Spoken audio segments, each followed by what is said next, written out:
ला ला ला ला ला तोर मायाले मोला जीना गे, तोर बिना सब सुना लागे। तोर मायाले मोला जीना गे, तोर बिना सब सुना लागे। मैं अपन हर सांस तोरे लिख दे हूँ, मैं अपन हर सांस तोरे लिख दे हूँ। ते अपन माया मोला दे देना, तोर माया ले मोला जीना गे, तोर बिना सब सुना लागे।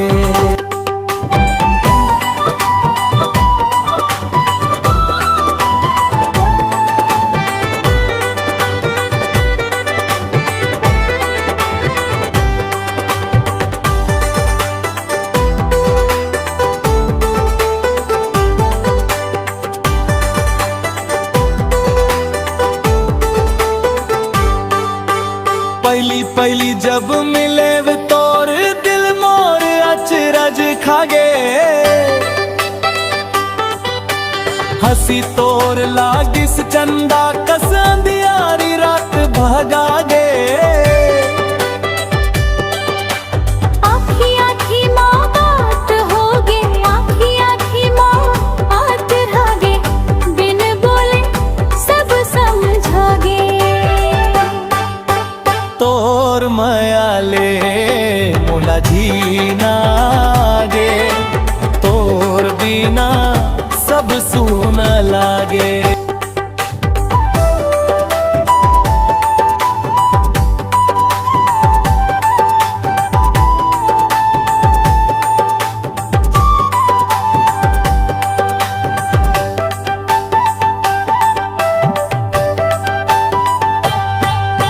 सावन जब जब आ जाते तोर याद सताते ओ।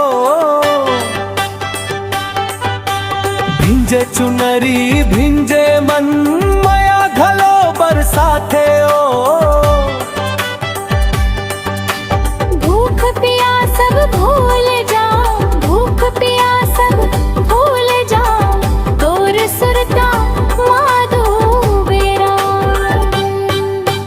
तोर माया ले मोला जीना गे, तोर बिना सब सुना लागे।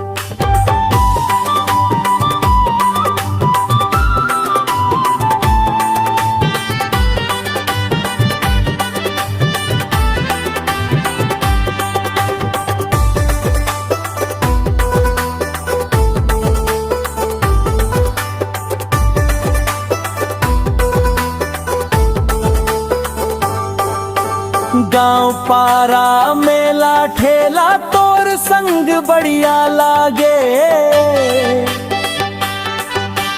दुनिया चाहे जौन कही दे मोर मन नहीं डगमगागे।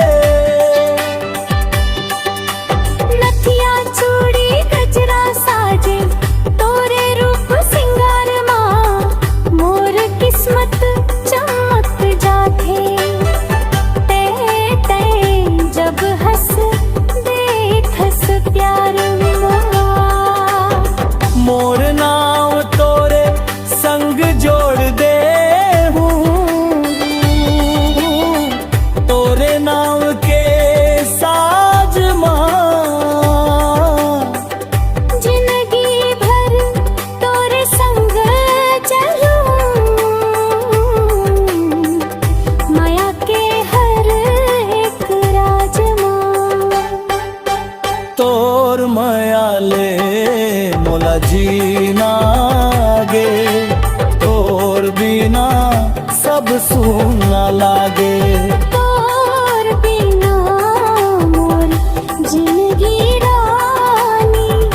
सुखी नदिया कस बहागे।